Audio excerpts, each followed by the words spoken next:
안녕하세요. 사랑스럽고 듬직한 남편의 개구쟁이 두 아들과 함께 살고 있는 한 여성입니다. 그리고 생각지도 못한 선물을 받고 호화스러운 집을 마음껏 누리며 살고 있기도 한데요. 이 집을 선물 받기까지 저는 대가를 바라지 않고 그저 사람 된 도리를 했을 뿐이었습니다. 근데 그게 보상이 되어 이렇게 큰 선물로 찾아왔지 뭐예요. 그리고 이 선물을 주신 분과는 여전히 잘 지내고 있는 중이랍니다. 이 집이 저에게 선물로 오기까지는 많은 어려운 일들이 있었습니다. 때로는 눈물도 나고 때로는 행복하기도 한 나날들의 연속이었죠. 그리고 그 사이에 저희를 힘들게 한 당사자들이 있었어요. 바로 저희 시숙 형님 부부였습니다. 그 사연을 한번 풀어볼까 해요. 저와 남편은 지인의 소개로 만날 수 있었어요. 저는 평범한 직장인이었고 남편은 경기도에서 시내버스를 운영하며 지내는 사람이었죠. 근면 성실하고 성격이 차분하니 듬직한 사람이라서 좋았어요. 그래서 연애를 하자는 말에 수락을 했고 결혼까지 할 수 있었습니다. 남편에게는 형님이 한 명 있었는데 우리보다 먼저 장가를 갔더라고요. 결혼 준비를 하면서 듣기론 시숙네 부부에게는 결혼식 때 2억 원을 해주셨다고 했는데 저희한테는 1억을 해주셨어요. 하지만 전 거기에 대해 서운한 부분은 없었습니다. 오히려 1억이라는 큰 돈을 해준 것에 대해 감사하더라고요. 시아버지는 군인 출신이셨는데 상당히 근엄하시고 각이 잡혀 있으신 분이었어요. 그 군인 신분으로 열심히 돈을 모아 아들들에게 그만한 돈 해주시는 것도 쉽지 않다는 생각이 들었기에 저도 남편도 감사하게 받아들였습니다. 그 이후로도 저와 남편은 시댁에 바라는 것 없이 아들 둘을 낳고는 평범하게 잘 지내고 있었죠. 근데 바랄 수도 없었던 게 시아버지가 군인 출신이셔서 그런지 아들들에게 굉장히 엄격하셨거든요. 특히나 어떤 힘든 경우에도 자신들이 알아서 문제를 해결하게끔 하시는 분이라 어찌 보면 굉장히 칼 같은 면이 강하신 분이셨죠. 그래서 저희는 재정적으로 어려운 일이 있어도 저희가 알아서 해결을 했지 시댁이나 친정 쪽에도 손 벌릴 생각은 하지 않았어요. 근데 시숙네는 아니었죠. 시숙네는 시숙이 갈비집을 크게 운영하면서 사업을 하고 있었고 형님은 부동산에서 직원으로 일을 하고 있었어요.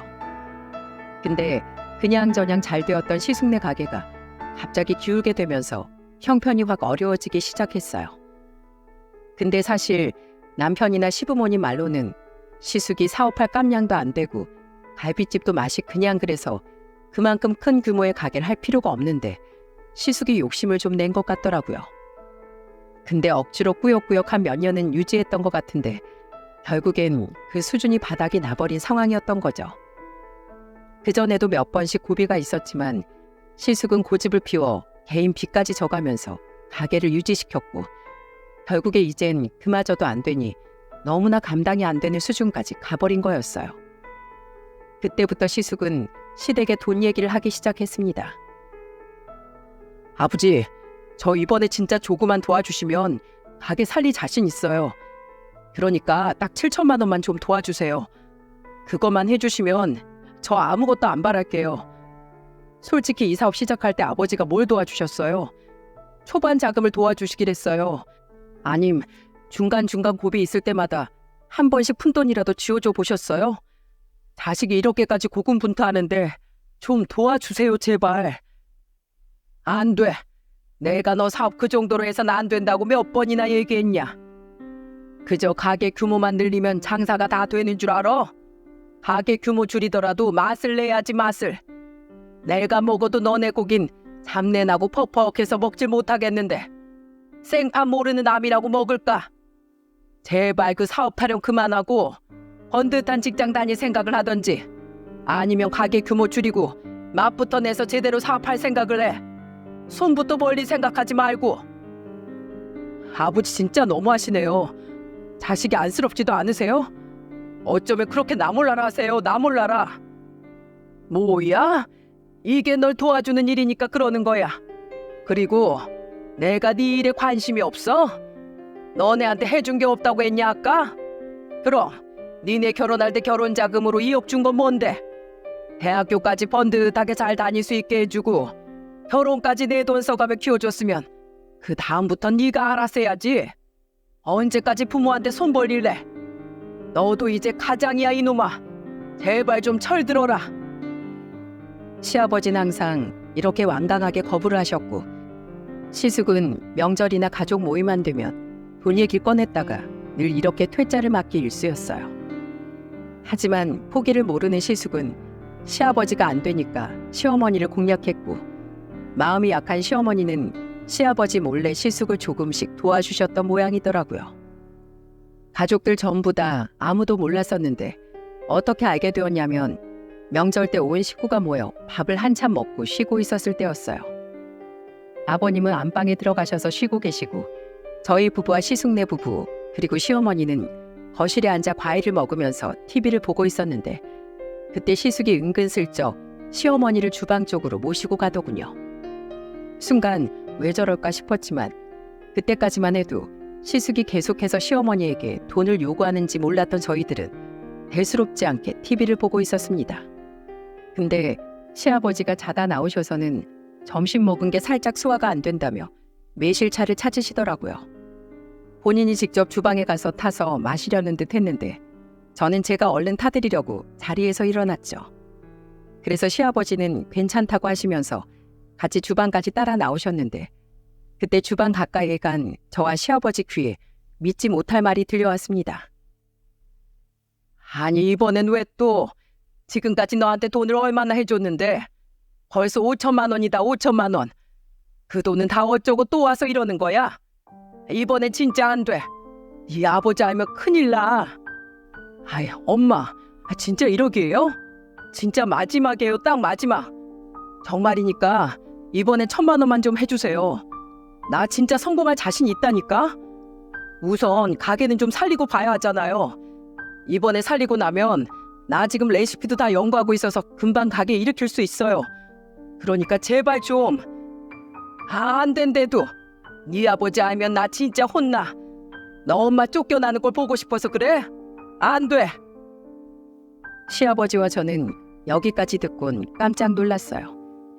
이 대화를 대충 들어보니 그동안 시어머니가 시아버지 몰래 닥달하는 시숙네에게 돈을 도와주고 있었고 그게 무려 5천만 원이나 되었던 거였죠. 여기까지 듣고 난 뒤에 시아버지는 더 들을 가치도 없다는 듯이 죽였던 숨을 팍 쉬시더니 곧바로 호통을 쳐버리셨어요. 이게 다 무슨 소리야? 당신 그거 진짜야? 지금 첫째네 돈을 해준 거야? 어? 지금까지 나도 모르게? 여보, 그게 얘가 하도 알아서 너무 힘들어하니까 안쓰러워서 그랬어. 미안해 여보. 야, 너 네가 감히 내 마누라한테 돈을 뜯어가? 네가 자식이 맞냐? 맞아. 내가 안 된다고 했지. 이 아빠가 안 된다고 하면 안 되는 줄 알아야지. 어디서 감히 엄마한테 빌붙길. 너 당장 따라 나와. 어디 한번 너 사기죄로 내가 고소시켜 줄까? 그래야 정신 차릴래? 아버지, 사기라뇨. 고소라뇨. 진짜 말씀이 너무 심하시잖아요. 아버지가 돼가지고 이 정도도 못 해주십니까? 예? 나는 안 된다. 네가 싼 똥은 네가 치워. 왜 우리더러 그 똥까지 치우라 말아야? 지금까지 너 키워주고 재워주고 했으면 다 한 거지. 당신 무슨 돈으로 이 자식한테 돈 보냈어? 얼른 바른 대로 말해. 그게 우리 노자금으로 당신이 빼놓은 거 있잖아. 그거 잠깐 꺼내다 썼어. 뭐야? 아니 이 옆에 내가 그 돈이 어떤 돈인데? 당신 이제 우리 노자금 어쩌려고? 내가 경고하는데 한 번만 더 이런 일 있어봐. 내가 가만 안 둘 줄 알아. 그리고 너, 네 엄마한테서 가지고 간 돈 당장 돌려내. 안 갚으면 네 가게고 뭐고 내가 다 엎어버릴 줄 알아. 아버지, 진짜 너무하시네요. 정말 너무하세요. 시아버지의 큰 호통에 시어머니는 어쩔 줄 몰라 하셨고 시숙은 서운해하면서 그대로 형님과 조카들 데리고는 집으로 가버리셨어요. 그 뒤로 시어머니는 시아버지에게 또 한 번 혼인하셨죠. 그때부터는 시어머니는 시숙에게 절대로 돈을 해주지 않으셨어요. 하지만 시숙네는 여기에서 멈추질 않았습니다. 시숙네는 시숙도 문제였지만 형님도 정말 문제가 컸어요. 제가 아까 말씀드렸다시피 형님은 부동산 중개 일을 하고 있었는데요. 제가 봤을 때 진짜 사기죄로 들어갈 사람은 시숙이 아니라 형님이었습니다. 여기에서 한 가지 말씀드리자면 이 사연을 보시는 분들 중에 부동산 일 하시는 분들도 많으실 텐데 절대로 저는 부동산 중개 일을 하면서 열심히 하는 사람들, 선량한 부동산 업자분들을 욕보이는 것이 아니랍니다. 그 형님은 수많은 부동산 업자분들을 욕듣게 만드는 대표적인 인물이었기 때문에 저는 단지 우리 형님을 욕하는 것뿐이라는 걸 먼저 말씀드리고 싶어요. 제 형님은 그야말로 개차반 중에 개차반이었습니다. 법으로 정해져 있는 중개 수수료보다도 훨씬 많이 받아 처먹고 이리저리 돌려서 돈 벌어먹는 아주 악질인 사람이었죠. 그런 형님도 늘 시숙이 시댁에서 돈 얘기를 하면 옆에서 같이 거들곤 했었고 이 사건을 통해 시아버지에게 서운하다면서 술 마시곤 전화해 막 술주정을 하기도 했어요. 그걸 듣곤 귀가 차다며 시아버지는 어이가 없다며 아예 전화를 끊으시고는 저한테 다시 전화를 해서 첫째 며느린 도대체 이해를 하려고 해도 이해할 수가 없는 사람이라면서 막 열을 내셨죠. 그때 시아버지를 달래드리느라 얼마나 혼이 났는지 몰라요. 그만큼 시숙네는 엉망진창이었습니다. 그래도 다행히 시아버지 호통 이후엔 돈 얘기를 꺼내지 않아 그나마 좀 시댁이 잠잠해졌어요. 그렇게 겨우 잠잠해졌던 우리 시댁은 그대로 쭉 평온이 유지될 줄 알았지만 몇 년 뒤 아주 폭풍 같은 시간들이 찾아오게 되었습니다. 그때는 저희 부부가 결혼한 지 6년이 지난 이후였는데 어느 날 갑자기 몸이 좀 약해졌다 싶었던 시어머니가 건강검진 후 암 진단을 받게 되는 일이 발생하고 말았어요. 저희 입장에서는 굉장한 청천벽력 같은 소리였고 이때 제일 많이 힘들어하신 분은 시아버지셨죠. 늘 제가 봐온 시아버지는 강단 있고 항상 보기만 해도 무서우시고 우직하면서도 강한 분이셨는데 철통 같았던 우리 시아버지는 어머니의 암 소식에 그대로 좌절을 해버리고 말았어요. 시아버지는 그때부터는 시어머니의 병간호에 힘을 쓰면서 시간을 많이 보내셨죠. 경기도에서 살면서 가까이 살고 있던 저희는 자주 가서 시어머니 간호도 해드리고 시아버지도 좀 쉬시게끔 해드리고 있었지만 시아버지는 저희도 모르는 새에 많이 힘드셨는지 점점 살이 빠지고 쇠약해져 가는 게 확연하게 눈에 보일 정도였어요. 나날이 약해져 가는 시아버지 모습에 걱정이 앞서던 찰나에 남편이 제안을 하나 하더군요.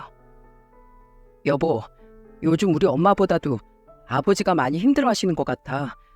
살이 많이 빠져서 예전 같지 않으신 게 너무 걱정돼. 그래서 말인데 당신만 괜찮으면 우리가 부모님이랑 같이 살면서 두 분 좀 봐드리면 좋을 것 같은데 당신 생각은 어때? 뭐? 우리가 아예 들어가서 살자고? 이러다가 두 분 다 큰일 날 것 같아서. 사람 일이라는 건 아무것도 모르는 건데 더더군다나 두 분은 아이가 있으셔서 예측이 더 어렵잖아. 그래서 아예 모시고 살면 어떨까 싶어. 형이야 뭐 말할 것도 없이 싫다고 할 사람이라 당신한텐 좀 미안하지만 우리가 모시고 살면 좋겠는데. 저는 남편의 제안에 조금은 당황스러웠지만 이내 마음을 정하고 대답을 했어요. 알았어 여보. 두 분 다 힘들어하시는 거 나도 느껴지는데 당신은 오죽하겠어. 그리고 나도 며느리로서 두 분 저렇게 힘들게 노년 보내시다가 돌아가시면 마음도 안 편할 것 같고. 그래, 당신 생각대로 하자. 우리가 모시고 살자. 정말? 고마워 여보. 정말 고마워. 내가 더 잘할게. 우리 여보가 진짜 최고다. 최고는 무슨. 근데 우리 애들도 잘 적응을 해야 할 텐데. 얘들아, 너네 할머니 할아버지 좋아? 할머니랑 할아버지랑 같이 살면 좋겠어? 우와, 나 할머니 할아버지 좋아. 할아버지가 맨날 잘 놀아줘서 나 할아버지가 제일 좋아. 같이 살래. 맞아, 나도 할아버지 보고 싶어. 할아버지랑 같이 살고 싶어. 아이고, 우리 애들이 할아버지 할머니를 되게 좋아하고 있었구나.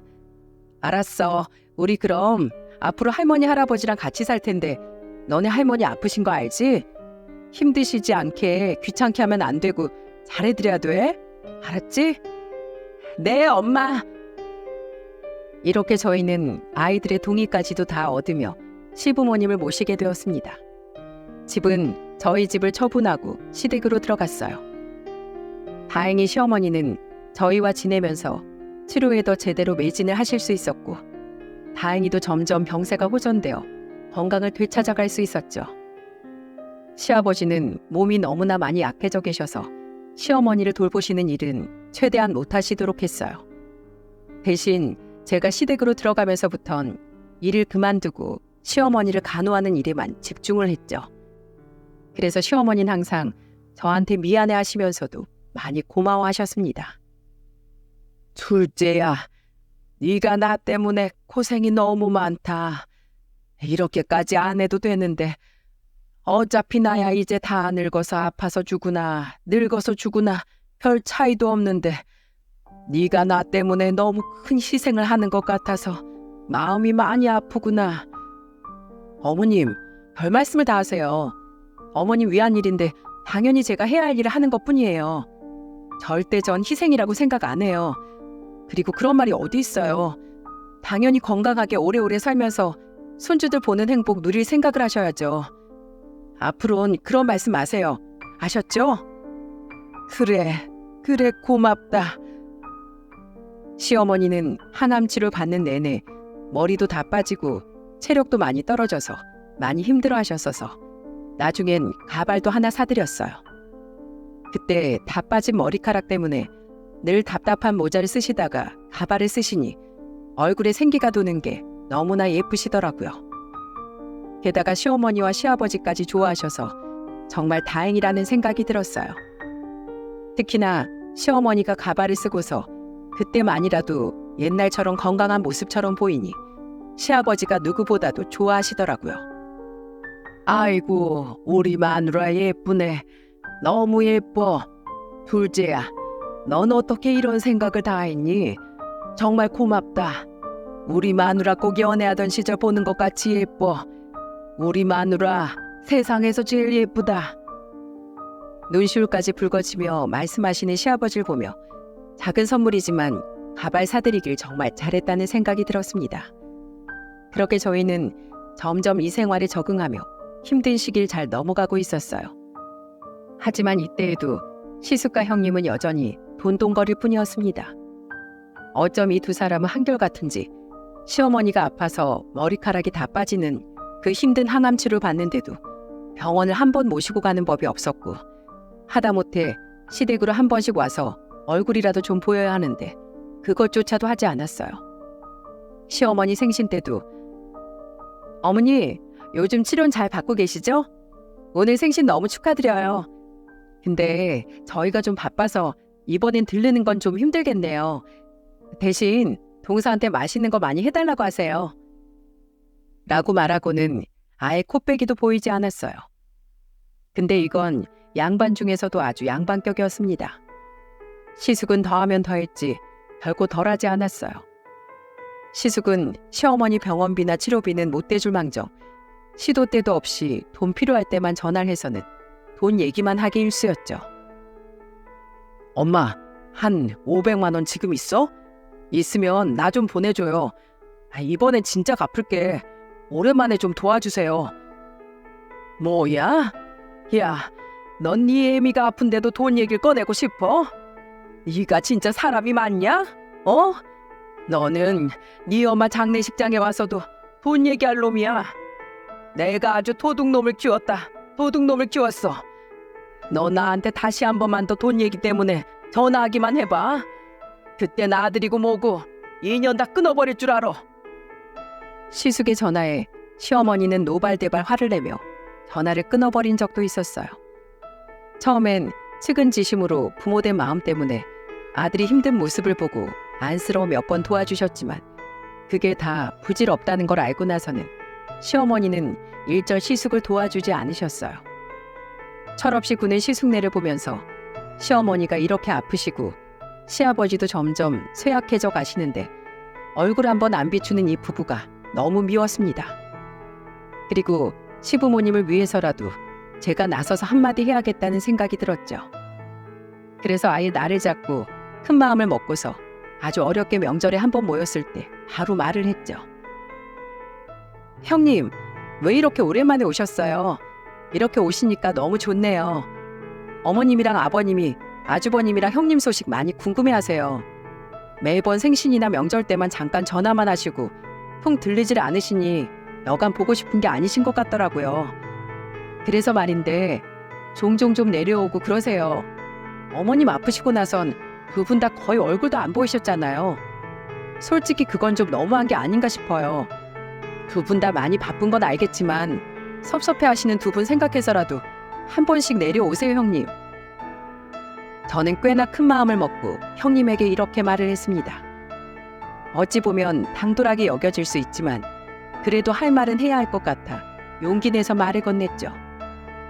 제가 생각보다 좀 더 무리하게 말을 하긴 했지만 그래도 할 말은 잘했다고 생각을 했어요.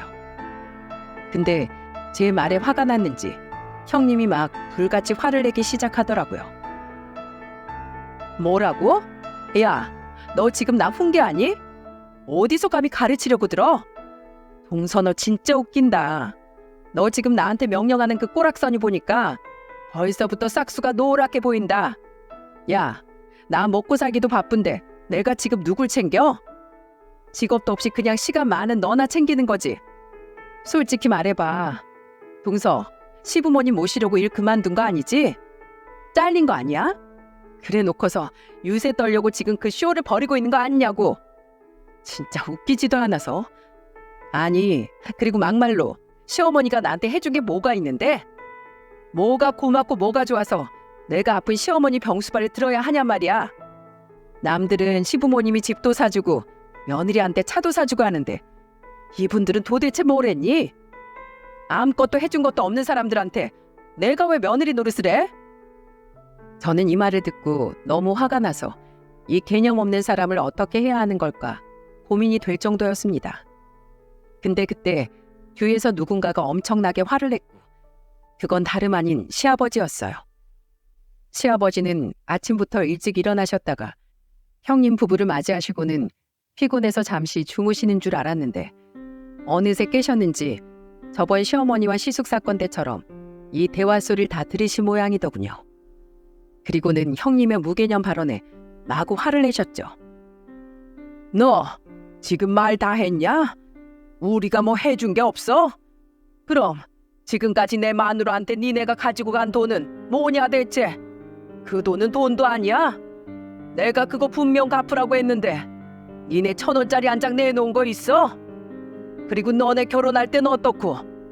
둘째네한텐 그만큼 해주지도 못한 거 내가 2억이나 해줬는데 그러곤 지금 너희가 받은 게 없어? 내가 도대체 뭘 해줘야 하는 거냐? 우리 전 재산 다 내줘야 그때서나 받은 걸로 칠래? 어? 이 배망덕한 것들. 아니 아버님, 이 집 있잖아요. 이거 시세 보니까 지금 10억이 넘어요. 이거 파시는 건 어떠세요? 형님은 시아버지가 화를 내면서 말을 하는데도 정신 못 차리고 얼토당토하는 이야기를 꺼냈어요. 진짜 전 태어나서 이만큼 뻔뻔한 사람은 본 적이 없었습니다. 역시 시아버지도 이 말에 더더욱 화가 나셨고 급기야는 거의 형님을 이 집에서 내쫓을 기세였죠. 이야, 이 배은망덕한 짐승만도 못한 거사. 너 계속 그따위로 돈돈거릴 거면 당장 내 집에서 나가. 너 같은 거 며느리로 두고 싶지도 않다. 끼리끼리 만난다더니 내 자식 놈도 문제지만 너도 문제야. 너도 문제. 꼴도 보기 싫다. 앞으로 돈 얘기할 거면 이 집엔 다시 찾아오지도 마라. 시아버지는 완전히 화를 내신 뒤에 안방으로 다시 들어가셔서는 나오지도 않으셨어요. 그날 그렇게 형님네는 서울 사는 본인 집으로 가서는 삐져서는 그 뒤로 전화도 안 하고 찾아오지도 않았어요. 근데 차라리 그 난리를 피우고 나니까 안 보는 게 속이 시원하더라고요. 그래서 그때부터는 저도 굳이 찾지 않았습니다. 그냥 차라리 안 왔으면 했어요. 그렇게 형님네와는 거의 연이 끊긴 사람들처럼 지내고 있던 와중에 또 한 번 저희에겐 힘든 시련이 찾아왔습니다. 병이 호전되어 가고 있는 줄만 알았던 시어머니에게 문제가 생기게 된 것인데요. 시어머니의 암은 점점 없어지고 있는 줄 알았는데 어느새 주변으로 전이가 되어버린 상황이었죠. 시어머니는 전이가 된 이후부터는 다시 병이 악화가 되면서 많이 힘들어하셨습니다. 아이고, 어머니, 숨 좀 쉬어보세요. 천천히 심호흡하세요. 천천히요. 아유, 애미야, 숨이 안 쉬어진다. 힘들어, 너무 힘들어. 차라리 죽고 싶다. 여보, 다 나 때문이야. 다 나 때문이라고. 내가 조금이라도 더 당신한테 잘해줬으면 당신이 괜찮았을 텐데 다 내 잘못 때문에 그래. 내가 조금만 더 가정적이었어야 했는데 당신을 조금이라도 더 빨리 돌아봤어야 했는데 미안하오 여보. 엄마, 포기하지 마세요. 아직 포기하지 마요 제발. 지금까지 잘 싸워왔잖아요. 또 싸워서 이기면 돼요. 제발요 엄마. 제발 힘 좀 내세요. 전보다도 더 많이 힘들어하는 시어머니를 보면서 시아버지와 저희 부부는 정말 너무 마음이 아팠습니다. 그냥 시어머니를 보고만 있어도 고통스러웠어요.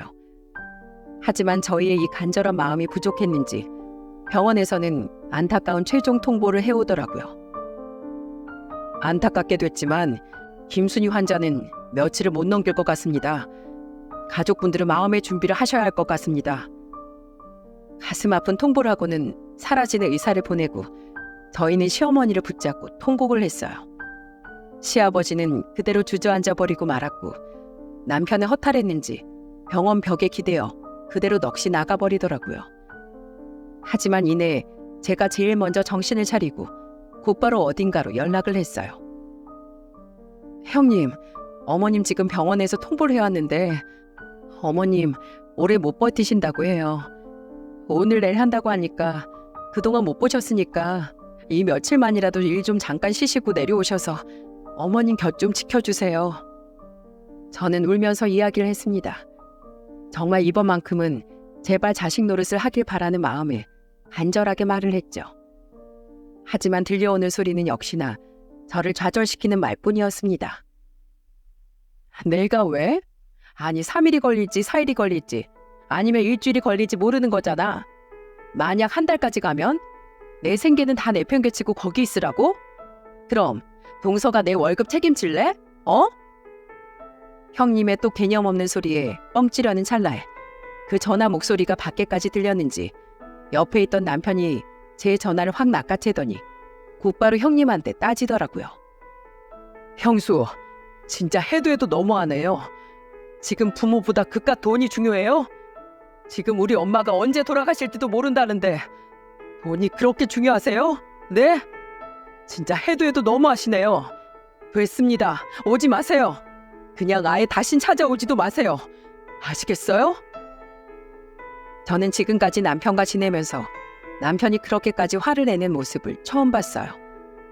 그만큼 남편은 엄청나게 화를 내고 전화를 끊어버렸죠. 처음 보는 남편의 모습에 저도 너무 놀랐어요.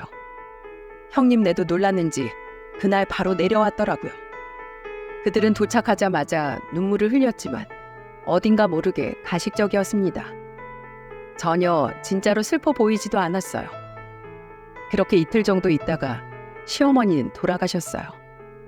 저희는 많이 울고 많이 힘들어했지만 그래도 남은 가족들을 위해 다시 일어나기 위해 노력을 했습니다. 근데 저희 시아버지는 아니었어요. 안 피우던 담배도 피우기 시작하셨고 술을 거의 매일 달고 사셨거든요. 완전히 폐인이 되어서 내내 시어머니만을 그리워하실 뿐이었어요. 그래서 한 번은 제가 시아버지의 술병을 뺏어버린 날도 있었습니다. 아버님, 정말 왜 이러세요? 언제까지 이러실 거예요? 하루에 술 3병, 4병 마시고 하루라도 빨리 시어머니 보러 가고 싶으셔서 그러시는 거예요? 왜 남은 저희 자식들 생각은 안 해주세요? 아버님 이러시면 저희 마음이 얼마나 아플지 생각은 안 하세요? 제발 이제 그만하시고 아버님도 좀 편해지세요. 저는 울면서 시아버지에게 애원하듯 말을 했어요. 하지만 시아버지는 멍하니 계실 뿐이었어요. 아버님, 제발요. 제발 좀 정신 좀 차려주세요. 네? 지금 어머님이 하늘에서 보시면 마음 아파하세요. 그래도 말이 없으신 시아버지를 위해 제가 해드릴 수 있는 건 죽을 만들어드리거나 해장하실 수 있는 콩나물국이나 겨우 끓여드릴 뿐이었어요. 하지만 그것도 시아버진 제대로 드시지 않으셨죠. 그게 바로 딱 5개월 이어졌습니다. 어느 날은 문자 한 통이 왔는데 놀랍게도 시아버지에게 온 문자였어요. 시아버지는 누구한테까지 보내셨는지 모르겠지만 문자 한 통으로 오늘 저녁에 다 같이 보자고 하셨고 저녁을 먹자고 하시더군요. 그동안은 한 번도 시아버지는 식사를 같이 안 하셨기 때문에 저희한테는 정말 오랜만에 반가운 소식이었어요. 그날 저녁에 저희 부부와 시아버지만 모였어요. 저는 문자를 받을 때까지만 해도 형님네 부부까지 다 부르신 건가 했지만 아니었어요. 딱 같이 사는 저희 부부한테만 말씀을 하신 거였더라고요. 그리고 그날 저녁 자리에서 저희는 놀라운 이야기를 들어야 했습니다. 시아버지는 그날 저녁만큼은 시어머니가 돌아가시고 나서 한 번도 보여주지 않으셨던 웃음까지 보여주시면서 말씀을 하셨죠. 얘들아, 그동안 우리 마누라 보내고 마음고생 많았지? 나 때문에 아마 더 했을 거다. 이게 얼마 만에 보는 거냐? 내가 너희한테 해줄 건 없고 이 소고기라도 먹고 오늘 힘내자. 기운 내자. 아버님, 어떻게 되신 거예요? 정말 기운 차리신 거예요? 정말 잘 생각하셨어요. 너무 잘하셨어요. 소고기는 저희한테 사오라고 시키시면 되지 뭘 직접 사오셨어요. 아버님 몸도 지금 힘드실 텐데. 아니다. 이거라도 내가 해주고 싶어서 그랬어. 우리 며느리가 나 때문에 고생이 많았지. 내 아들보다도 네가 더 고생 많았다는 거 내가 잘 알아. 어찌나 미안한지 오늘 이 소고기 먹고 마음 풀어라 아가. 무슨 말씀이세요 아버님. 저는 아버님이 이렇게 기운 차리신 것만 봐도 다 괜찮아요. 그걸로 충분해요. 어디 우리 아버님이 사주신 소고기 맛 좀 볼까요? 애들 좋아하는 것 좀 봐요 아버님. 잘 먹겠습니다. 그래. 아유 요 이쁜 것들. 할애비 때문에 그동안 얼마나 눈치가 보였을꼬. 많이 먹어라 내 새끼들. 저희는 정말 오랜만에 행복한 저녁 식사를 했어요. 그리고 저녁 식사가 끝난 10분 뒤에 시아버지에게 하나 생각지도 못한 말을 전해 듣게 되었죠. 얘들아, 나 있잖니? 이제는 고향에 내려가고 싶다. 내가 결혼하고 나서 어쩔 수 없이 먹고 살려다 보니까 여기까지 왔는데 이제는 너네도 알아서 잘 살 것이고 나도 이제 내 부모님이랑 같이 살던 고향으로 내려가서 조용히 지내고 싶어. 거기에 우리 선산도 있으니 내가 더 편할 것 같다. 네? 아니 그래도 아버님 혼자서 거기 가신다는 게 말이 돼요? 안 돼요 아버님. 아버님도 지금 많이 쇠약해지셔서 저희랑 같이 지내셔야 돼요. 저는 시아버지를 말렸어요. 아니다. 나 그냥 이제는 고향에서 조용히 내 인생 살고 싶다. 아버지, 왜 갑자기 뜬금없는 소리세요? 나 이 집에서 지내는 게 너무 힘들어. 여기서 산 세월만 20년이다. 여기에 있으니까 니네 엄마가 너무 보고 싶어서 안 되겠어. 그러니까 나 내려가는 거 이해해줘라 아들아. 그리고 내가 내려가면서 우리 며느리한테 줄 선물이 하나 있다. 네? 선물이요 아버님? 그래 선물. 거의 4년 가까이 우리랑 살면서 시어머니 병수 밟드느라 힘들었지? 아니에요 아버님. 당연히 제가 해야 할 일이잖아요. 저 하나도 안 힘들었어요. 뭘 안 힘들어 힘들지. 너희 없을 땐 대부분 다 내가 있는데 그때는 나도 힘들었어. 하여튼 그래서 난 이 집을 너희 부부한테 증여해 줄 생각이야. 네? 이 집을요? 그래. 이 집 너희한테 줄 거야. 어차피 이 아파트 내 명의로 되어 있으니까 그렇게 해도 돼. 저희는 갑작스러운 시아버지 결정에 얼떨떨하면서도 조심스러운 부분이 있었어요. 제가 느낀 걸 남편도 그대로 느꼈는지 먼저 말을 꺼내더라고요. 아버지, 근데 형도 있는데 우리한테 이거 다 증여하시면 어떡해요? 맞아요, 아버님. 이 집은 우선 아버님이 그대로 가지고 계시고 고향 내려가 계시다가 또 여기 생활 생각나시면 놀러 오세요. 그게 좋겠어요. 이 집 저희한테 안 주셔도 돼요. 아니다, 아니야. 내가 정말 많은 생각을 했어. 니네 형하고 형수는 도저히 사람 새끼들이 아니다. 걔네들은 장례식 이후로 찾아온 적이 있니? 나 괜찮냐고 연락이라도 한번 한 적이 있어? 겨우 한 번 연락 왔었던 게 뭔 줄 아니? 니네 애미 보험금 나온 거 있냐고 물어보더라. 그거 좀 달라고. 내 잘못이야. 내가 잘못 키워서 그래. 에휴, 근데 이제라도 바로 잡아야지. 그래서 이 집은 너희한테만 줄 거다. 그러니까 그렇게들 알고 있어. 아버님, 이 집은 저희한테 너무 과분해요. 아버님께 이 집이 어떤 집인데요? 그러니까 더 줘야지. 내가 너희한테 못 줄 게 뭐가 있겠니? 그러니까 그런 줄 알고 있어. 자, 난 이제 할 얘기 다 끝났으니 들어가 좀 쉬마. 오늘은 밖으로 오랜만에 움직였더니 몸이 좀 힘들구나. 너희 얼른 정리하고서 자라. 시아버진 그렇게 말씀하시고는 안방으로 들어가셨어요. 그 뒤로 정말로 속전속결로 시아버지는 저희에게 집을 증여해 주시기 위해 준비를 하셨습니다. 시아버지는 고향으로 내려가시기 위한 준비를 다 마치셨고 시아버지가 내려가시기 전 마지막으로 온 가족이 다 모여서 식사를 하게 되었어요. 그때는 형님네 부부까지 다 불러서 식사를 한 자리였죠. 그리고 그때 돈 냄새라며 환장하는 시숙이 먼저 시아버지에게 물어오더라고요. 아버지, 이번에 고향 내려가시면 이 집은요? 이 집은 어쩌기로 하셨어요?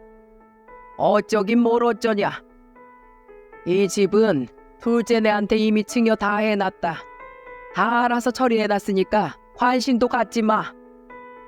시아버진 그 자리에서 통보식으로 말씀하셨고 이 집이 저희한테 증여되었다는 말을 듣자마자 형님과 시숙은 완전 그 자리에서 난리가 나버렸습니다. 그 중에서 제일 난리 요동을 친 건 형님이었어요. 아버님, 저희는요. 아니, 장남은 이 사람인데 왜 둘째한테 이 재산을 다 넘겨요? 말도 안 돼요. 진짜 노망난 거예요? 네? 형님은 막말을 내뱉더니만 그래도 자기 분이 안 풀리는지 급기야는 온 집안에 있는 물건들을 죄다 던지기 시작했습니다. 이것저것 던지고 난리도 아니었어요.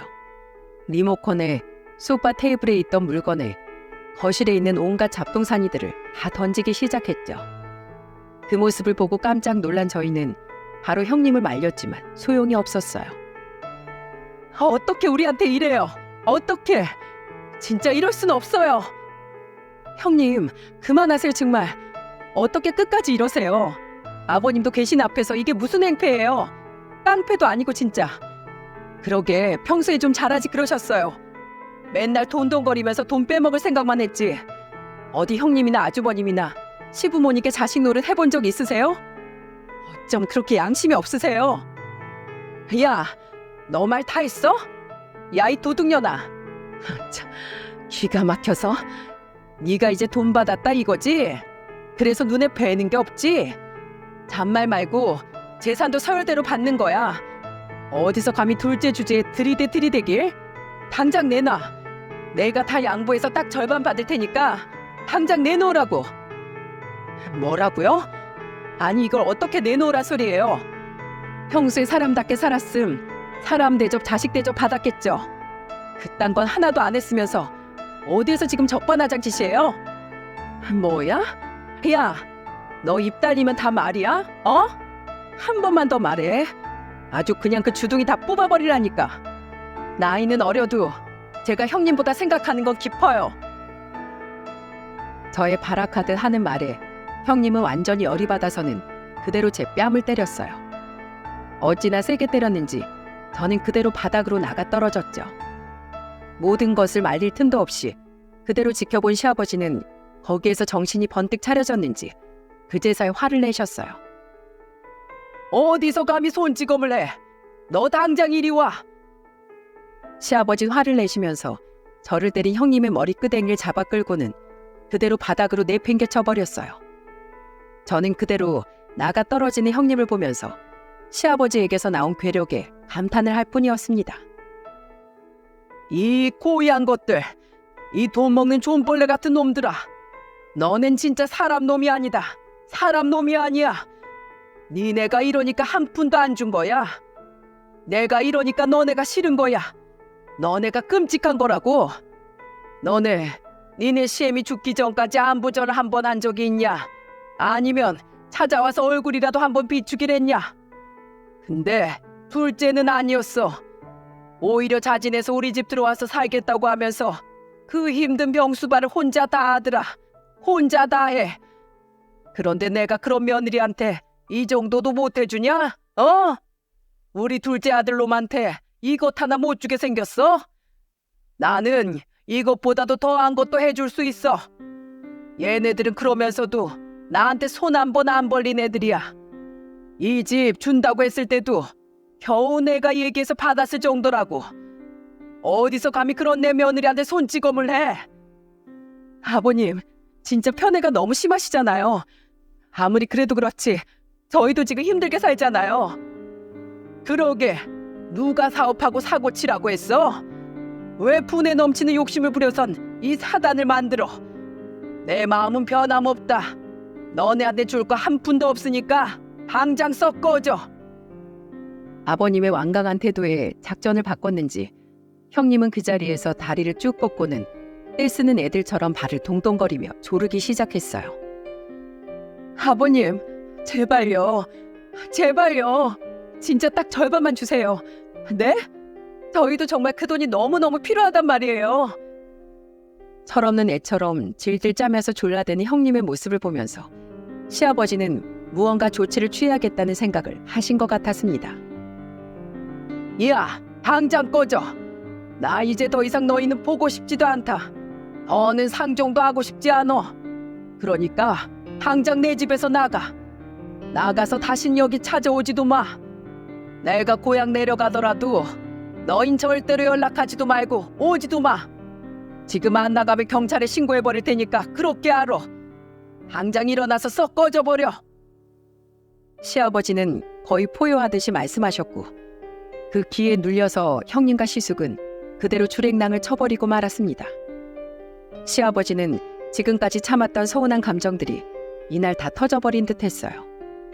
하지만 그들은 포기를 모르는 사람들이었죠. 시숙은 시도 때도 없이 전화를 해서 졸라대는 듯 했고 형님은 조카들까지 데리고 와서 시아버지를 힘들게 했어요.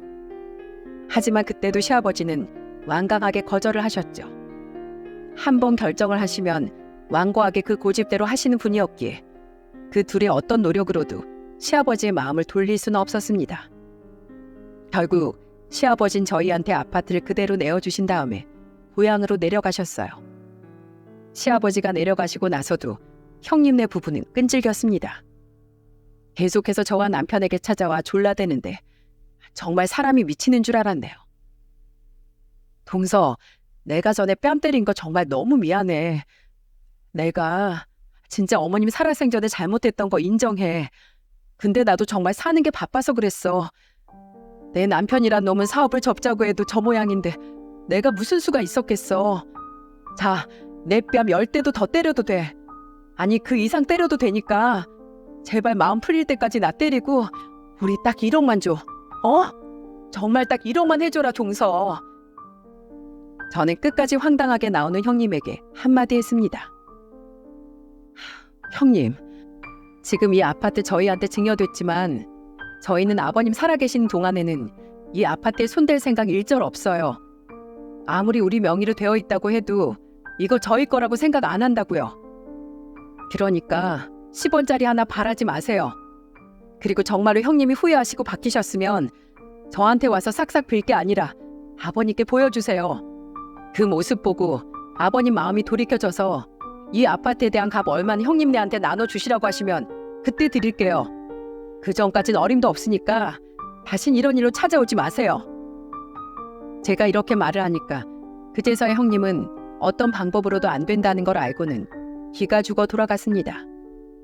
그 이후로는 시숙도 포기를 했고요. 그 뒤로 시아버지는 원하시던 고향으로 내려가 1년째 지금 너무 잘 지내고 계세요. 비록 저희와는 사는 곳이 멀어지긴 했지만 그래도 저희는 혼자 계시는 시아버지를 위해 종종 내려가 얼굴을 뵙고 있답니다. 가실 때마다 몸은 좀 마르셨어도 얼굴은 편안해 보이셔서 얼마나 다행인지 몰라요. 지금은 시숙네도 조금은 정신을 차렸는지 한 번씩 내려온다고 하더라고요. 물론 아직까지 시아버지는 그 부부에게 재산을 물려줄 생각은 없어 보이시긴 합니다. 결국 그 이후로 시숙네는 사업이 완전히 망해버려서 시숙은 지금 백수로 지내면서 간간히 일용직으로 일하면서 지내는 듯 했고 형님도 하던 일을 계속해서 하면서 가장 노릇을 하면서 지내고 있는 듯 했어요. 근데 부동산이 요즘 불경기라 좀 힘들어하는 듯 하긴 했지만 그래도 돈 얘긴 꺼내지 않더라고요. 시숙네가 조금만 더 일찍 정신을 차려서 시부모님께 잘했더라면 이렇게까지 힘들어지진 않았을 텐데 참 안타까울 뿐입니다. 그래도 이제라도 정신 차려서 다행이라고 생각해야 할까요? 하지만 시아버지의 마음이 열릴 때까진 더 많은 노력이 있어야 할 것 같긴 합니다. 앞으로 더 지켜봐야겠죠. 저희 남편은 그 큰 좋은 아파트가 생겼는데도 불구하고 아직도 버스 기사를 하면서 열심히 살고 있습니다. 형님한테도 이야기했듯이 이 집은 저희 집이 아니기 때문에 시아버지가 돌아가시기 전까지는 그대로 유지를 하면서 잠시 빌려서 쓰고 있다는 생각으로 지낼 거랍니다. 그래서 저도 살림에 좀 보탬이 되기 위해 소일거리를 알아보다가 다행히 직장을 구할 수 있었습니다. 애들이 커가면서 돈도 꽤나 들어가 일을 좀 해야겠더라고요. 근데 경단녀가 할 수 있는 소일거리가 하나 있어서 들어가서는 한 달에 170만 원 받으며 일을 하고 있답니다. 이제야 조금씩 저희 온 가족들이 다 안정화가 되어가고 있는 것 같아요. 시아버지도 많이 편안해지는 모습을 보이면서 저희도 마음이 놓여 지금은 편안하게 잘 지내고 있는 중이랍니다. 여러분에게도 가족들 간의 불화, 다툼이 분명 있으실 텐데요. 그때마다 현명하게 잘 대처해 나가셨으면 좋겠습니다. 그리고 부디 저희 집처럼 돈 때문에 불화가 생기지 않길 제가 바라며 응원하겠습니다. 저희 사연 들어주셔서 감사하고 앞으로는 좋은 사연으로 또 찾아뵐 수 있었으면 좋겠네요. 감사합니다.